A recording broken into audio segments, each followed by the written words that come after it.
time for the Loco Sports Lowdown. Here are your hosts, Justin Jarrett, Wes Kerr, and Max Arraj. Hey, it's a full bill tonight. All three of us together tonight on a Monday night edition of the Loco Sports Lowdown. Justin Jarrett, Wes Kerr, Max Arraj. Max in a walking boot, playing through it tonight. Had to go to urgent care today, but we're all here, and Wes has been living up to his Worldwide Wes moniker. He is just jetting from one Diamond Youth tournament to another. He's all over the place. He's the man, but. I drove up to Mount Pleasant today, working on my teacher certification so I can educate the youths, and I had to go get fingerprints. So I made it an excuse to go get a Jack's Cosmic Dog. Never a bad time to get a Jack's Cosmic Dog with the blue cheese slaw and the spicy mustard. So just made a day trip of it. But how you boys doing? Good to see you again, Wes.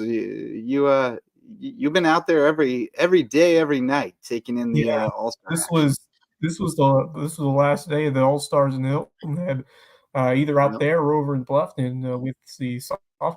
But it's been fun to watch these young boys and girls compete, and congratulations to both the Hilton Head 8U and 10U teams for advancing to the state tournament. We saw the 8U boys get it done. Close for a while. It was 2-0, but they poured it on late.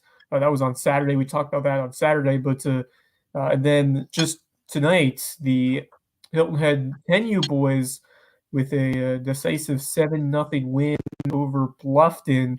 And the game was a lot closer than the score would show because both teams played great defense, but Hilton Head a little better, just in terms of the pitching tonight to get the win. So Hilton Head, both those 10U and 8U teams, but you join them, and as they would move on to the state tournament.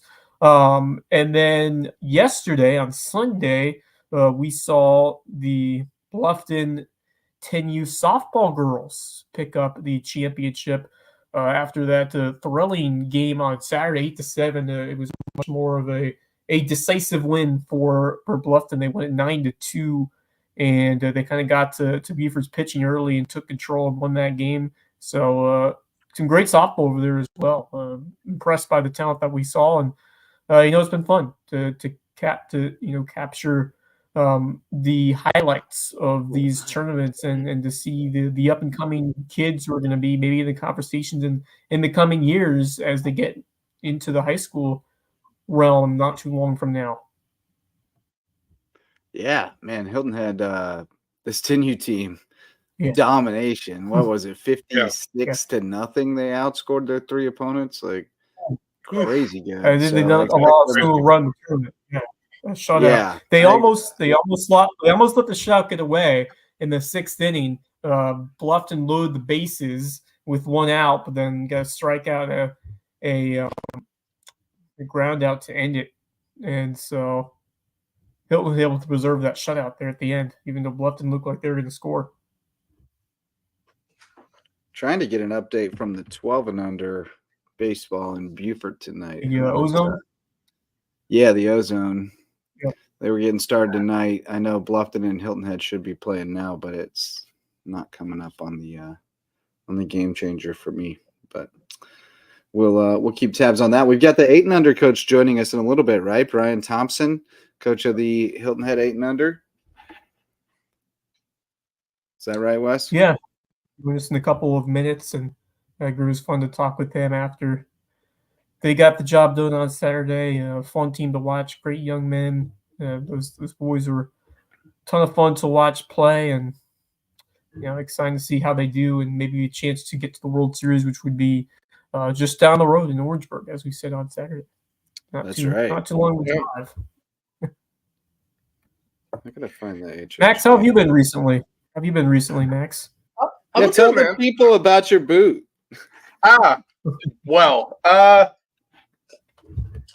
Okay. So I was out fishing yesterday, and fishing, me and a couple friends. Friend's dog decided to jump into the Caledon River, and he's okay at swimming, but not the best. We were trying to pull him out, so I ran to the bottom of the dock, and wasn't really looking where I was going, and I hit my foot square on a boat cleat, which is one of the most painful things I have ever felt. The next morning, I swear, the next morning I woke up and I was, it was really bad. So I worked I worked like early morning today, and then the moment I got done with work, went straight to the emergency room because I was pretty sure when I took my shoe off and I took my sock off, my whole foot was turning purplish. So I was like, okay, well, this isn't good. So I ended up in urgent care today, which was great. I'm never gonna get that money back. But it's hard because now for like the next I didn't break anything, which is a good thing. But for the next week and a half, I'll be in a boot.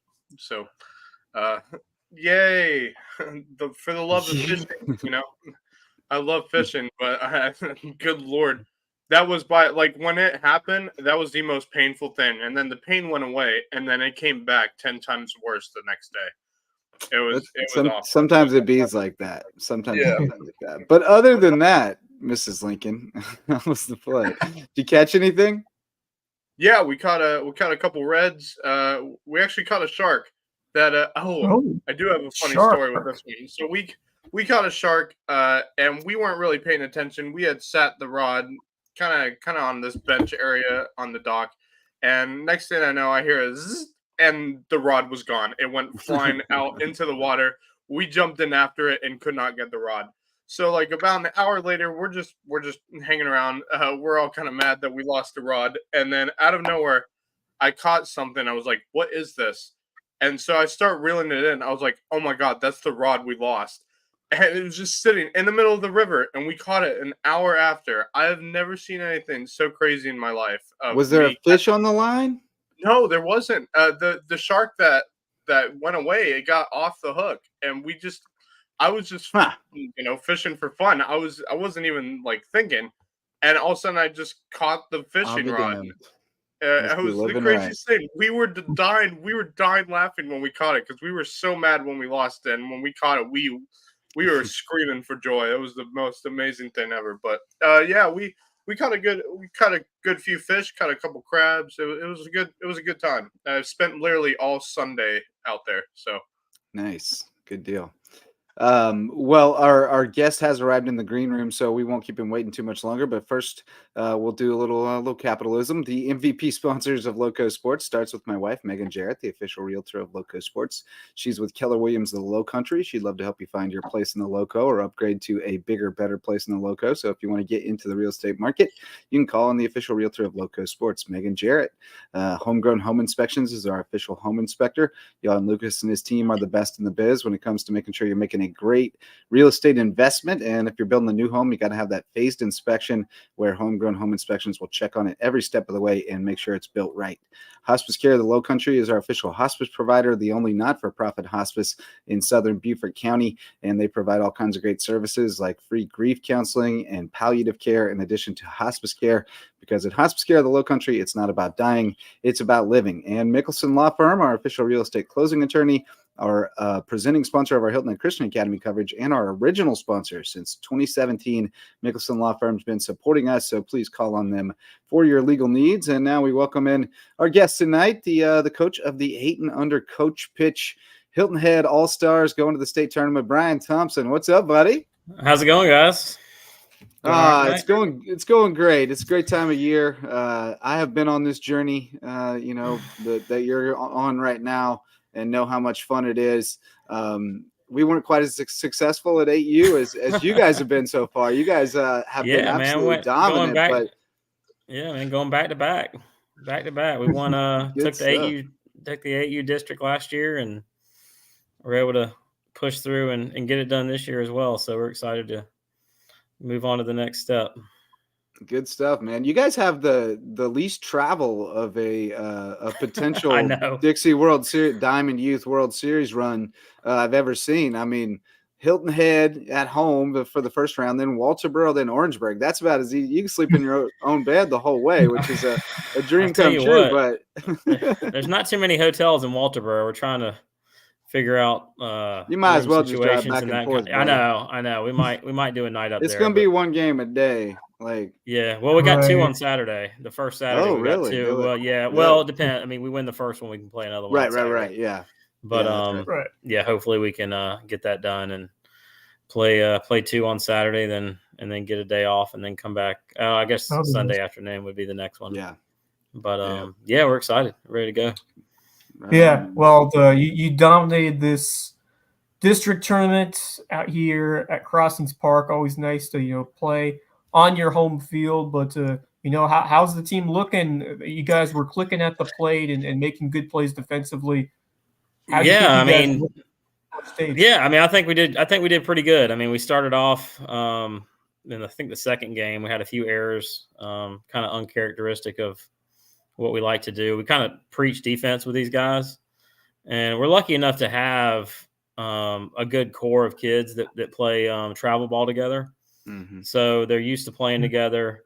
They're used to playing the same positions. We don't really move kids around a lot, which kind of helps at this age. I mean, it's good to get kids in different positions and let them learn different positions, but for all-stars, it's such a short run, there's really no room for error. So we like to try kind of find everybody's role and roll with it. Right. And to be honest with you, we're lucky. I mean, all the kids have bought in. I mean, nobody complains about where they play. All the parents are a great group. So we are lucky. We got 4 kids back. I think 3 kids that were on the 8U All-Star team last year at 7 years old. So, they're kind of used to everything, but everybody else, this is their first time. So, but I coach them in 8U travel ball. So they're used to me yelling at them all the time. Yeah. But we did great. I mean, we locked it down. I mean, those last 2 games on Thursday, I guess, and then Saturday when we finished it off, I mean, we gave up no runs, which in coach pitch is pretty rare.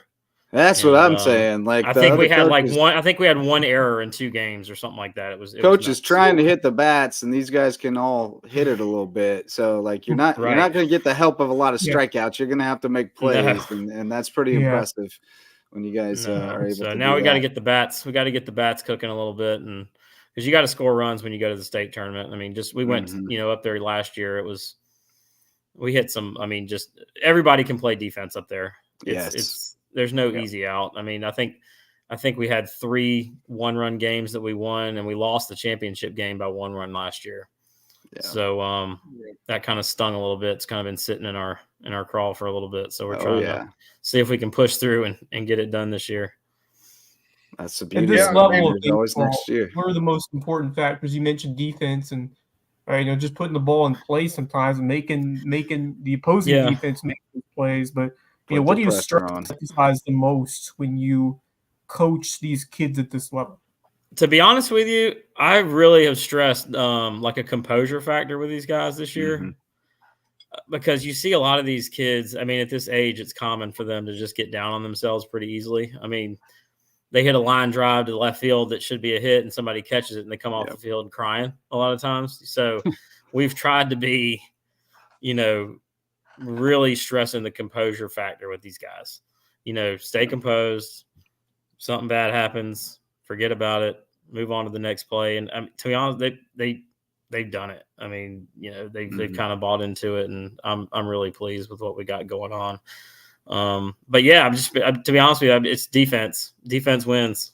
It really does. I mean, the bats can go cold, but if you can stop the other team from scoring, it's hard to lose. You can't lose if they can't score. That's right. That's the rules. I tell them that all the time. That's just simple math right there. That's it. But yeah, I think Are you the pitcher? Are you the guy? No. We have you got a specialist for that? Brent Robinson, who's our coach pitcher.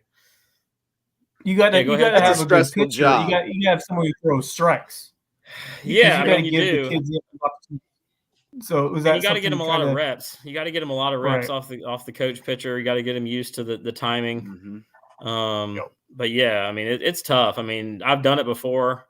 It is not fun. I mean, when you get down, Stressful, these kids, bro. you get 5 pitches per batter. You get to that when fifth pitch, it's you so get much that pressure. pitch, it is, it's tough. It's tough. And, our coach pitcher takes it harder than anybody. I mean, he's, if he that strikes a kid accuracy out meter or- starts wobbling all of a sudden. You're like, oh sure. boy. Yeah, For sure, the coach pitcher. Yeah. It's funny. He has this thing. He says, if I I hit you, you get to punch me in the stomach after the game. That's his deal. So the kids, I think he's hit 2 or 3 kids, and after the game, they all get to line up and punch him in the stomach. So they get a kick out of that. I love that. It gives them incentive too. There's no Uh-huh. worse feeling though than when you strike your kid out. Like, man. Oh, I know. no, He takes it harder that than is the not- child a lot of times. I mean, he's just Bad like, feeling. you Just get that fun. sinker working. Yeah, for sure. For sure. Yeah, coach pitching is, a lot of times, that can make or break it. 100%. If you have a guy that can put it in there every time, your chances are going up from there. And we played in the machine machine pitch era. We were Right. the last me group too. to come through in the machine pitch era when my kid was 8 and our Waves team. And but it was starting to kind of switch over. So we played a couple travel tournaments where you could do either one, and we'd have the machine out there, and then some other team would come in there with the coach just throwing it right in the sweet spot every time, and they're just crushing it. And we're like, holy cow, this is not the same game. No. But yeah, if you got a good coach pitcher who can hit bats, it means everything. But it helps that you guys have been doing it on the travel circuit. That definitely helped coach get some more reps too. But yes. I mentioned that we're on the same journey. I started a little travel team when we were 8 because we did the All-Stars at 7 and it didn't go the way we wanted it to. And so, we're like, hey, let's go play ball. How much fun are you having, man? It's an absolute it's a blast. blast. My son's on the team. And actually our coach pitcher, his son's not even on the team. And he loves baseball. He loves being around the kids. He coaches in our rec program and also helps out in our travel program as well. But it's so much fun. I wouldn't do it if it wasn't fun. And I love all these kids like they're my own. I've been around them now for 2+ years, and I take it harder than they do when stuff doesn't go right. So I want to win for them more than myself. Yeah. That's for sure. Yeah, you just want to see them be successful. That's absolutely, Yeah. absolutely. And it gets to you as a coach. You want to see Yeah. them be happy and put together, lasting memories of. Obviously, It is.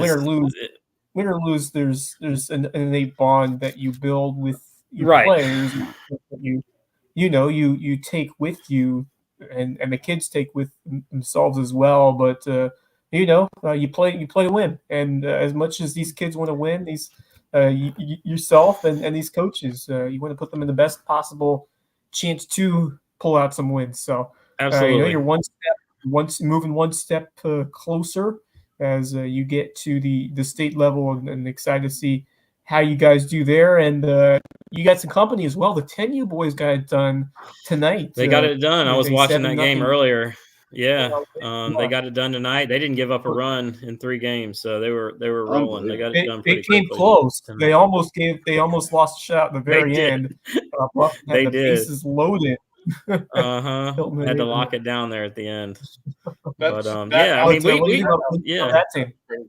What do you think we about put that a team? lot. About the 10U team? Oh, the 10U team is stacked. That team they're built to win. Basically the same thing. They have 3 or 4 boys that were on our 8U team last year. They got the bats. They had Hayne Karstens hit a ball over the fence the other day with a rec bat at 200 feet over the right field line. That's like pretty much unheard of. But the pitching. When you get up to 10U, the Ozone 12U level, if you got to have the pitchers. The pitching is what's going to win it. Especially when you get to the state tournament, because you're just playing so many games, and we just can't walk people.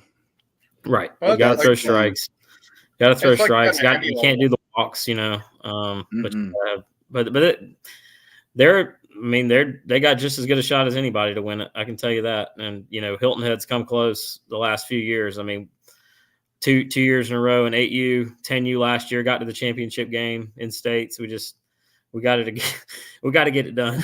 So, at some level here, eventually. Well, you guys have a good thing going, and with, it kind of ebbs and flows at times depending on who's in charge or whatever. And the waves were kind of the same as before. But Hilton Head, you guys have a really good thing going with the Hurricanes and HHBA and kind of the symbiotic relationship there, where you've got kids playing year round together, basically, not year round. But that's a good point. That kind of end up being your all-star team, and that helps a lot. Absolutely. I mean, that's why. I mean, HHBA and our rec program, I don't know if you know this, but I mean, to play Hurricanes travel baseball, we're one of the only organizations that requires our kids to play rec. So if you want to play Hurricanes, you have to play in the rec league, where a lot of these other programs, travel ball is kind of ruined, to be honest with you, I think, rec baseball. I mean, it's taken a lot of the best talent away, from the rec leagues, but we didn't want to do that. And I think when these tournaments roll around for all-stars, we benefit from that. And, from a development level, we know what these kids can do. They're used to playing with each other. They're used to the coaches. It makes a huge difference for all stars. Yeah, I mean, I remember my days. I remember my days playing Hilton Head 12U All Stars back in the day when I was a lot younger than I am now. But glory days. That's right. That's what HHBA was so good at. Was keeping those kids playing rec ball as well as playing travel ball together, and they've done that they've been doing that for years now, and I love the idea of it because it makes rec league more competitive, more interesting, and that benefits travel ball as well. And I think both of those working together is one of the best things you can possibly have, especially for a rec league association like HHBA. Right, and we don't run the Hurricanes. It's not a business for us. I mean, we don't run it as a profit center. You know what I mean? Right. We're out there trying to, just make these kids better at baseball. I mean, we don't have paid coaches. I mean, this is all, parents or whoever. But I mean, it definitely makes a difference. Yeah. I mean, Waves was basically formed in the same mold, and it kind of, we drifted away from the requirement to play rec just because we had kids playing on a lot of our teams that were from outside. They weren't from our rec district. So we kind of drifted away from that. But we still, I would say, especially at the younger ages, we still have a significant portion of the Waves kids are playing rec as well. And, Bluffton's rec leagues are designed to accommodate that. The older kids don't play on Saturdays because, we want them to be able to play both travel and rec and be able to keep the travel kids in, because some kids need to go play a higher level of baseball. It's just absolutely it. But you want to be able to keep them in your rec league, so then they elevate the kids, their peers, and their peers can see what it looks like. It's not just happening somewhere else on the weekends, like they can kind of see what it can look like. So it's a delicate balance, but you guys have really done a terrific job of I appreciate that. Balancing both sides of the fence, I think. And so going up to Walterboro, what you get quite a good bit of time here to practice and prepare. We're trying to figure that out now. I gave the kids the week off this week just to kind of go to camp and do other stuff and go to the pool. You can go swimming for once in your life. Hey, you gotta do. And then right. And then we'll do. Let the kids be kids at some point. You gotta let the kids be kids. Absolutely. I don't want to burn them out too early. But we'll have a couple practices next week, and then the week of the tournament we'll probably practice them a couple times, and then head up there on the 5th. They have a good opening ceremonies deal for us, I think Friday the 5th, and then we'll play ball on the 6th. Yeah. And see what are you looking for from your team? I mean, we talked a little about the mental side of it, but what are you? How are you approaching? You and your coaching staff approaching, this opportunity? I mean, you guys said how you came up short a year ago, and what are you looking to do to put yourself and give yourself the best chance? Just play smart. I mean, and just not let things get out of control. I mean, things can go haywire in 8U real quick. Like if you can turn a single into a little league home run in a hurry. Right. So as long as you can limit the damage, you know, you're kind of okay. And I've already told the kids, I mean, this is going to be, you know, when we get up there, everybody can hit, everybody can play defense. So, you know, a lot depends on, you know, just getting hot at the right time, and hopefully everything comes together. The draw of the tournament's a big deal too. I mean, who you have to play, you know, that, you know, so you can get a little lucky here and there. I mean, that doesn't hurt, but we had some things happen last year. I mean, we had some base running, you know, errors and that kind of thing that kind of cost us, you know, looking back on it. But, you know, we'll just try to hone in on the little things. I always try to tell them there's no such thing as an easy play. Don't take anything for granted. You know, let's be smart on the base paths, listen to your coaches, you know, and just do what they need to do. They know what to do. They just got to do it. So so it looks like, looking at the bracket, it looks like you'll open with Colleton County, the host. We do, which is weird because we're Colleton. They got the bye. Well, they, you know, they weren't required to play in districts because they got an automatic bid. Mm-hmm. It's just weird that they would pit them against somebody from their own district. Yeah, I guess maybe I don't know if that's random. Is it a random draw? It must be a blind draw. I don't know. When the state bracket came out, I mean, they already had it done before districts. I mean, the state bracket was already published, and we went to our coaches meeting a few weeks ago, and they said, okay, well, District 8, you will play Colleton County in the first round. I was like, oh, okay. But then I think we get you know, if we're lucky enough to win that game, I think we get the winner of District 7, which is Charleston area, Somerville, and I think Somerville actually, or Parksville, which is the Somerville program, they actually won tonight. So I think they're going to be the District 7 representative.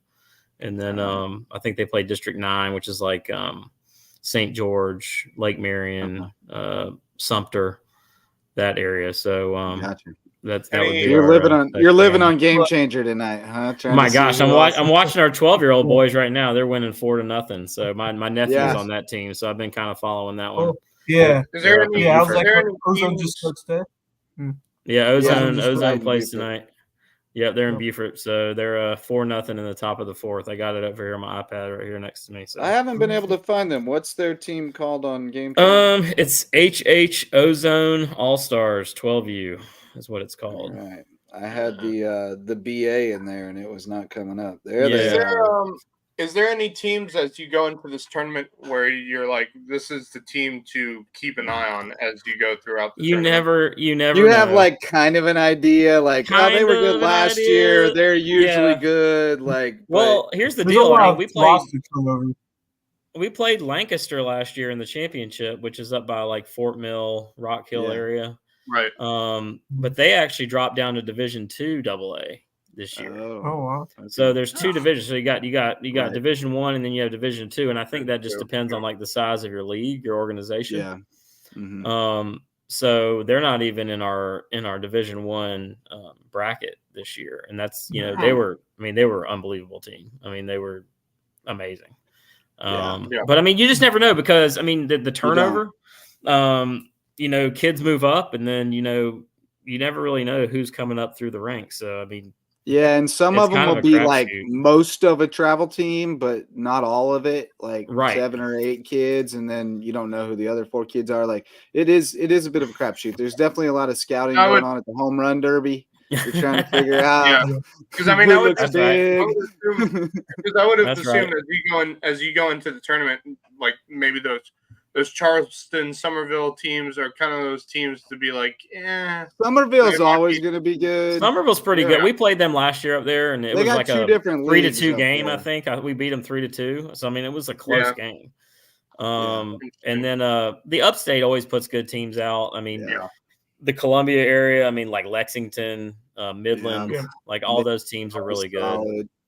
Monk's Corner sometimes will have a really good team. Oh, you guys had some battles with them, didn't you? We had some battles. We had some battles with Monk's Corner when we were 12 or when we were 10. There you go. There you go. I think Greer won the 10U last year. They beat Hilton Head in the championship in 12 years.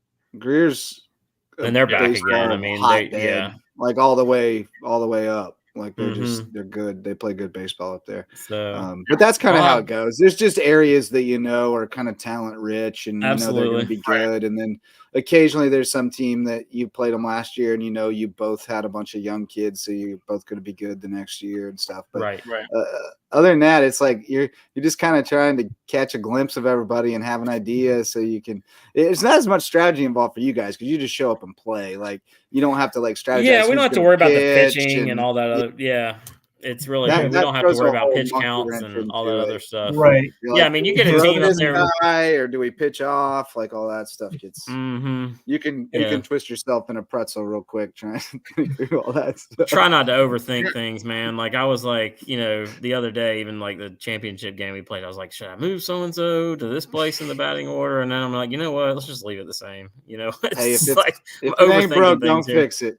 Exactly. Don't fix it. Exactly. But no, man, and enjoy the run. It's so much fun. I don't know that I've ever had as much fun as I did when we were 8. Oh, it's the best. It's still a blast at 13, but I don't know if it's ever been as much fun as it was then. So maybe Cooperstown. Cooperstown was pretty incredible. Well, we're already gearing up for that. I think you got to sign up for that like 2 or 3 years in advance. So you got to start raising the dang money about 2 or 3 years. Man, that thing that'll break you.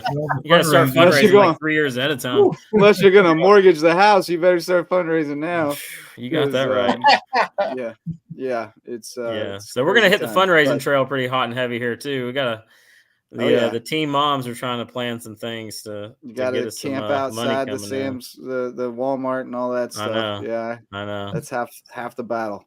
But at least you only have to go to Walterboro. Should be pretty easy.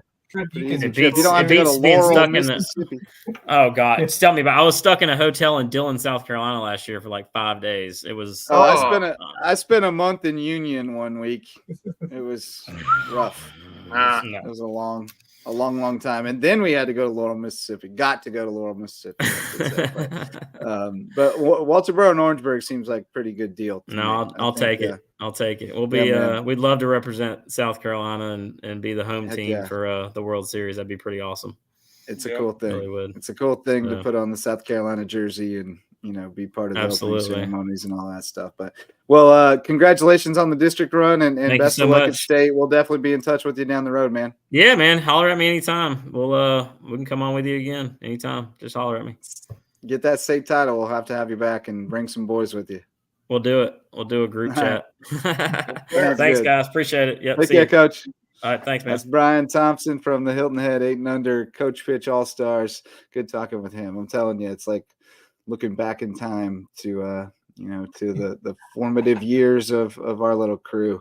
It's a fun journey, man. I'm jealous for the ride that guy's about to go on for the next few years. But anyway, let's shout out some more sponsors. Do a little more capitalism. I will be done about 10. Okay, can you help me make my bed when you're done? Yeah. Sorry, we're dealing with the daughter. The daughter is poking in on us. Varsity sponsors of LowcoSports. DDS Web Design builds, hosts, and maintains websites for businesses and nonprofits to get results.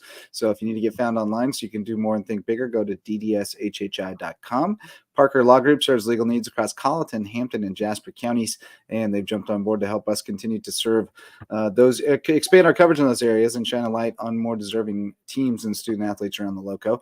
Dr. Ambrose Cole is our official chiropractor of LowcoSports. You can find him at Rooted Living Wellness in Bluffton. He'll get you feeling right, mind, body, and spirit. And Reverence Wrestling Club is our official wrestling sponsor and the presenting sponsor of the Lowco Grind. And speaking of wrestling, boys, got a little bit of wrestling news that came across. I mentioned last week that we had several guys on the 16U national duels roster for South Carolina.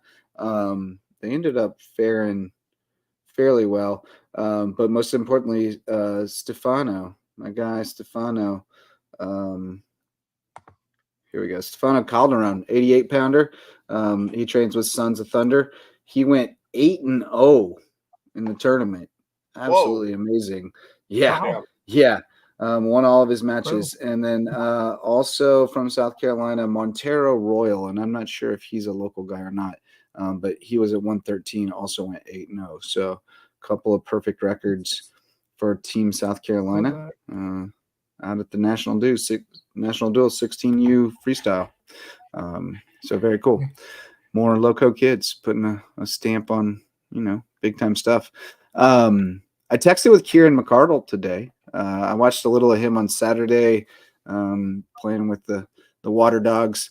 They lost 2 overtime games at home this weekend. So they are now, this is the roughest stat line, man. 0-3 with a -3 goal differential. They've lost 3 games by 1 goal each. Brutal. Man.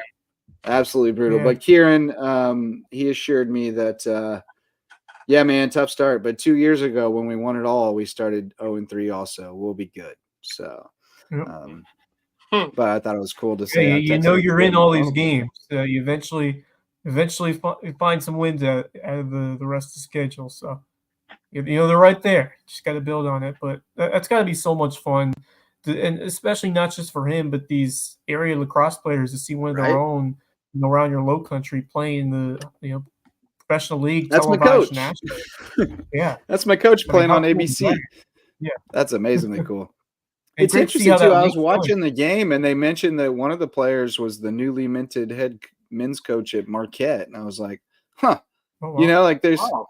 There's not a lot of sports where the guys who are playing professionally are also coaching collegiately. So it's kind of just this interesting kind of growth period for the sport where there's that weird Venn diagram overlap.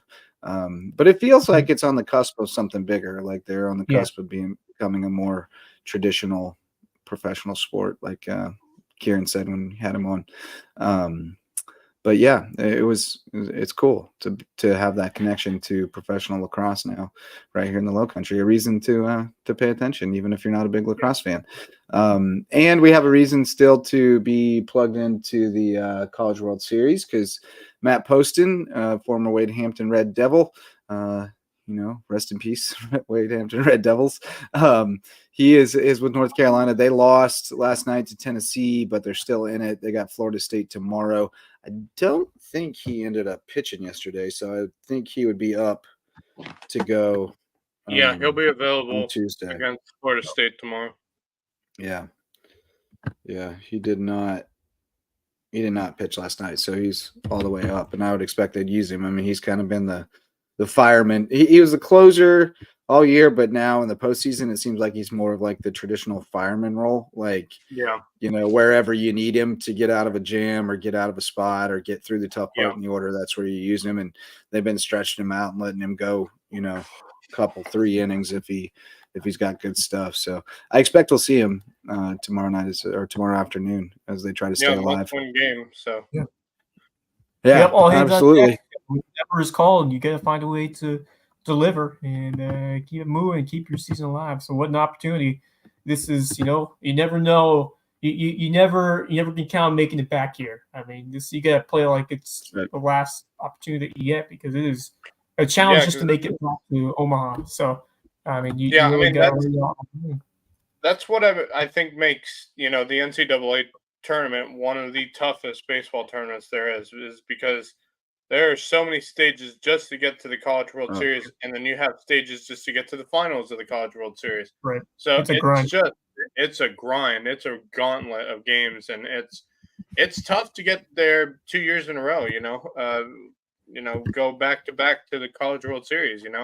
And let alone make it to the finals. So it's what I think makes this tournament so exciting to watch if you're a fan of baseball is because it's a different kind of tournament. It's so many different stages, so many different teams you may have never even heard of that, shine. And I think that's what makes it so exciting.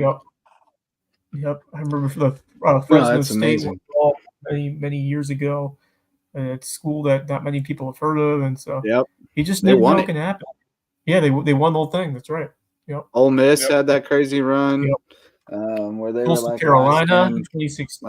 Yeah, you can't forget Coastal Carolina, man. That was one of the craziest, most exciting runs through the NCAA tournament that I'd ever seen. Is watching that Coastal Carolina team just was amazing. Go to town, man, and they were one of the funnest teams, and most exciting teams I ever watched during an NCAA tournament. That Gamecocks team The one Bradley quite a few years back with Jackie Bradley and Trey Wingo and 2010, I think. What was his name? They Wingo. went 10 What was 11, Wingo's first name? Yeah. That was a fun team. Man, yes, they were. Yeah. Really fun team. But looking at the 12U, I don't know the score, but I know Beaufort beat Colleton in the Ozone in one game.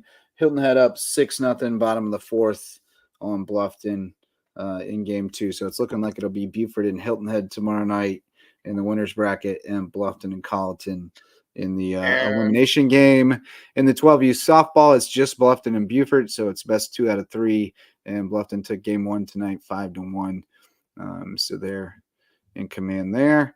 And then Walterboro post 93 off the Schneid with a League One win tonight, 7-6 over Monk's Corner. Yeah, good dub for them. Beaufort's still looking for their first one, but they get Monk's Corner at some point, and they get Walterboro at some point. So it will come. I don't think they're going to go winless. I think that Beaufort Walterboro won one last week too. They played a non-league 2-game set and they split, but I don't know who that was with. They don't have the opponent in there. But Grayson Martin with the walk-off RBI single to win it tonight for Walterboro.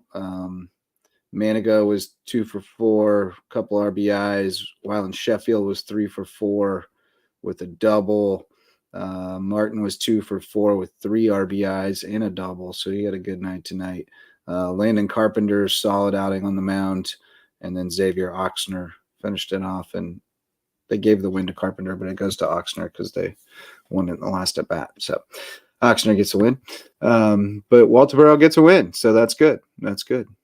We haven't paid a whole lot of attention to the Legion Ball because both of our local teams have been struggling so far, but hopefully, they start to get some dubs and get into the playoff mix, and we get to see a little more Legion baseball over the next few weeks. And then junior golf. Now, this is the best deal in America. If you're a part of the Hilton Head Beaufort Junior Golf Association, you got to play Secession for $10 today. That's a great deal. $10 to play Secession is quite a deal. James Denton from Beaufort, he took advantage of it. He shot 6 over. He won the boys 15-18 by 1 shot. Also from Beaufort, Andrew Hollingsworth, 2 wins in a row for him. He won the boys 7-9 by a whopping 8 shots. And Beaufort's Lazare Sherbert. That's a great name. That's such a Beaufortonian name. That is a cool name. Lazare Sherbert. She shot 19 over, but won by 2 shots, and the girls 13-18. And she got to play Secession for $10. What a deal! Hey. As Mullis says, the saddest drive in the world is when you're driving to pay to play golf at Cat Island and you drive past Secession. Because you ain't paying if you're playing in Secession. Usually you're playing on somebody else's dime. So that's a sad day. But Cat Island's a good little track. It's just not Secession. But yeah, that's what's happening today. Tomorrow we got more 12U baseball and softball, and we have the start of this is why the field was a little lighter at the junior golf thing. The Grant Bennett Florence Jr. starting tomorrow at Florence Country Club. That's a pretty good tournament. So but that's about it from on the news front, boys. That is about it. Yeah. What else do you want to talk about? Yeah. Well, I don't think we need to talk about the NBA tonight because going into halftime, the Celtics have a 21-point lead over. It's the NBA though. It's the NBA. It's weird like that. They were up like what 25, 28, and they could like 5 or 6 at one of those other games. So it's the NBA is weird like that. Yeah, we can see there's very crazy changes in the margins very quickly. We'll see if Luka has any more magic left in him. I don't think that Boston will throw this one tonight. I think they got it. Knowing Tatum, there's no way he's throwing this one away. No, especially being at home, and not only that, but like 6-17 is. I saw something on social media today, and from my friend yesterday as well. 6-17, they won their first this past championship in 2008 was also on June 17th, and 617 is Boston's area code. So written in the cards. Ooh, Yeah, cosmic. the numbers are aligning. So it's happening tonight, is what you're saying. Yeah, Yep, pretty much. How about the U.S. Open this past weekend? What a great weekend that was up there at Pinehurst, man. Not so great for Rory. Yeah, former CJ Cup champion here in the Low Country. So. Yeah, hey. You always bring it back to the Loco, man. I appreciate you. Yeah. This was a special. It was a special U.S. Open too because it was I believe it was the 25th anniversary of Payne Stewart winning the U.S. and he dedicated the win to Bryson. Dedicated the win to Payne Stewart after. Well, he wears the same, the hat that Bryson. He does. How about the face turn by Bryson? Like when he first came out, he was just kind of the quirky guy that everybody liked, and then he became like the villain, the heel of the PGA Tour. And now he seems to be a face again. Like even though he's on Live, like they seem to love him. The people seem to love him again. Now partly because they were just being jingoistic and like Ryder Cuppy, But I think the probably nationalism like DeChambeau because I always liked DeChambeau because he was just a different type of golfer. He was just I always kind of like the mad scientist thing. Like I was kind of like that. But then he just like when he got all Hulk smash, he got kind of jerky. But then I think Brooks Koepka out-jerked him. And so everybody was like, look at that jerk. And they forgot about DeChambeau. But he's definitely a lot quirky. of people are rolling on him. And I think the best part was how he stayed 2.5 hours after he won just to sign autographs for these kids. I mean, that shows a lot right there. I mean, he loves interacting with the fans. That'll make Carlo like him. Yeah. How long did he stay to sign autographs? Meanwhile, Rory pieced out. He didn't even. He left. Congratulatory handshake. Afterwards. He was out the door. Yeah, he was mad, man. Didn't want to talk about it. Well, this just came across. Somebody must be watching and know that we have nothing to talk about because our friend Doc Archibald from Cross, sent over this thing about a jamboree, a basketball jamboree, I guess. Tomorrow at Bluffton, we've got Bethesda Academy, Bluffton High School, Cross, Hilton Head, Savannah Christian, and St. Andrews. That's right. They'll be playing tomorrow and Thursday. Little 1 hour. I think they were. I think Bluffton was already playing. Bluffton was already playing some ball earlier during last week, I think. Or at least this past weekend, I saw some posts by oh man, what's his name? I'm trying to think. Harry Carnell? Skinner. Harry Skinner. He posted a couple things of his Bluffton team playing some basketball this past weekend, I think. So I think they were kind of getting ready for this jamboree or whatever it is. But that's a cool thing. I didn't even know about it. I might stumble over there tomorrow afternoon and watch kind of a little bit of by it, I'm not gonna basketball. Cool. Yeah, I might go peep it. But yeah, get started tomorrow at 2. Basically goes all day. The only time you don't have a local team playing is from 4 to 5. All the rest of the time, you got Bluffton, Bethesda, you got Hilton Head Cross, then you got St. Andrews, Savannah Christian. So then you got Bethesda, Hilton Head, Cross, Savannah Christian, and Bluffton, St. Andrews. So got some chances to see some. Could be. That's cool. Bethesda could be too. Yeah. I mean, it's just interesting just to see. Yeah, especially in the summer. I mean, for sure. Indoors. Indoors during the heat of the day. Can't beat that. Done with once you're all done with the heat, it's just so hot out. Not a bad idea to get in the gym and watch some hoops. Everybody just sitting in there waiting to see if the air conditioning will bow out. Teams are looking You hope the AC is working. If the AC is not working, I'm turning around and going home. Oh. I don't need to be in a hot. I don't need to be in a hot gym. Just walk in the gym like, woo! Wow, no, I'm leaving. Bye. Walk in and walk out in 2 seconds. Yeah. Well, the Lowco Booster Club supports us, so please support them if you have the opportunity. We've got the Court Lifestyle Pros, Daniel and Debbie Court, our Lowco natives with Charter One Realty, they want to bring you home to Hilton Head Island. Revive Rehab, Women's Health, and Pelvic Floor Physical Therapy, where you find Dr. Allie and Dr. Jen, who want to help new moms get on their feet again. And Dr. Jen will be a new mom again soon. Eagle Creations has promotional items and custom apparel, plus all kinds of other cool stuff. Stop by their showroom on Argent Boulevard to see what they can do for you. Jay's Barbershop is the place to be in Ridgeland, whether you need a haircut or not. You can go in for the great conversation and come out with a great style in downtown Ridgeland at Jay's Barbershop. And Barefoot Floor Care of the Low Country. Chris Odom and company, get your floors so clean your feet will thank you. That's the Lowco Booster Club. Also, be remiss if we didn't shout out Hearth Wood-Fired Pizza in downtown Beaufort. They did a spirit night for us back in April, raised a good bit of money to support what we're doing here with Lowco Sports. So we appreciate their support, and we'll throw them in the Lowco Booster Club this next year, and maybe we'll have some more spirit nights over at Hearth. Great pizza too. Good place down on Bay Street. But boys, anything else you want to share and tell tonight before we wrap it up? Call tonight. Well, there is a college baseball game going on right now. Texas A&M is up 5-0 over Kentucky, who's making their first College World Series appearance. So congratulations to Kentucky.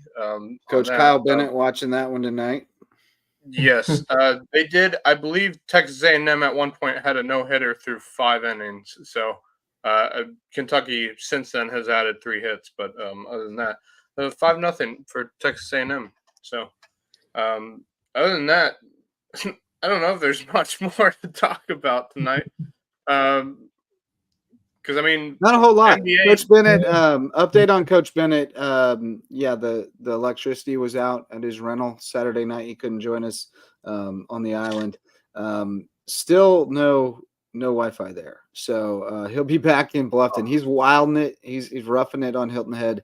They had to go find a place to watch the Kentucky game at 7. But he will be back in Bluffton on Thursday, and he hopes to join us Friday night if all goes well.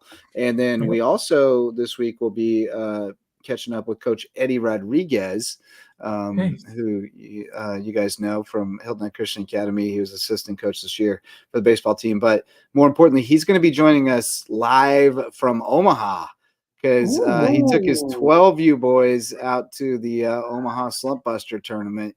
And so they get to go to a game. That's part of the deal. And so I reached out to him, and he said he would love to jump on with us live from Omaha and talk about that. That'd be awesome. So, so that'll be fun. And, of course, we got to circle back around with Jay Scarborough, too, and get him on as well. So we got lots of people lined up to chat with.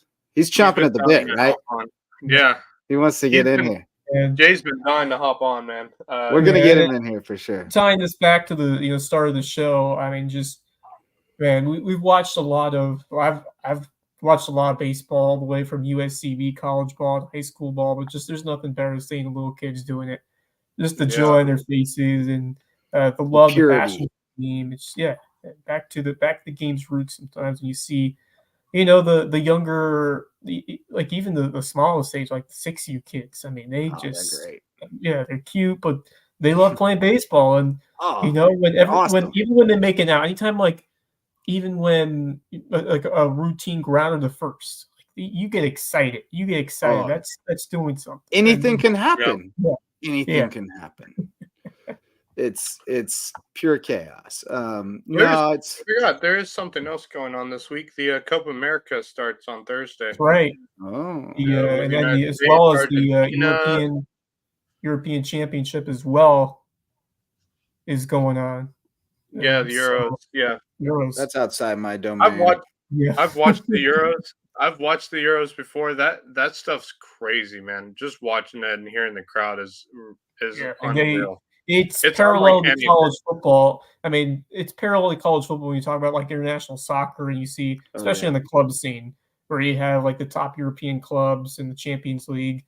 I mean, that they get into it at a level that is unparalleled in terms of their passion for it. And in the U.S., it's kind of similar to what you see at the college sports level, like college football with all the traditions that you see. Mm-hmm.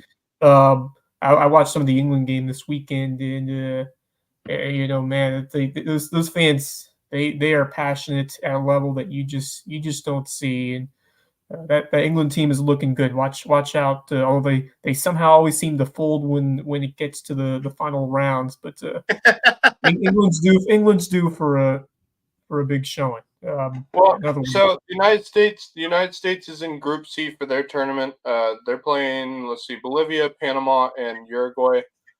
Mexico, I think, is in Group B. They are playing, let's see, Ecuador, Jamaica, and Venezuela.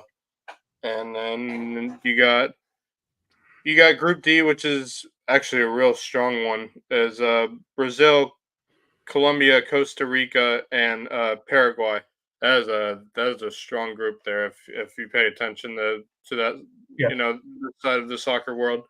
That is a strong group, and then I believe Argentina's in Group A. They have, let me see here. They have Canada, Chile, and Peru. So that's how the group stages look right now for the tournament. Tournament starts on, I believe, Thursday. I don't know where the United States is playing their first game though. I'll let you know. Yeah, that's always exciting, and if you're relying on us for your Copa America news, we'll have to get Misa on, or some of our soccer experts to come on and talk about that with us. Misa, let's get Misa on. I miss Misa. We got to get Misa back in here. Yeah, we got to get Misa on.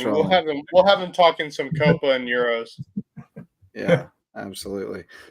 All right, boys. Well, I guess that's all we got for tonight. I guess it's time for me to go make the bed, unless you guys have another parting thought. No, I mean, great to have you back, Max. It's good to be back. When you take him over there, so. Indeed. I'm not in pieces. That's a good thing. So, but yeah, it's good to be back. Hopefully, I can hang out with you guys. Probably not on Wednesday, but I hopefully we'll be back and hang out with you guys on Friday. Sounds like a plan. Yeah. So Wes and I will be back on Wednesday night. We'll try to line up some great guests to keep us company with Max out working. But then we'll all be back for another round of the Loco Sports Lowdown on Friday night. Thanks so much to Brian Thompson for jumping on with us and for putting his heart and soul into coaching those little kids, man.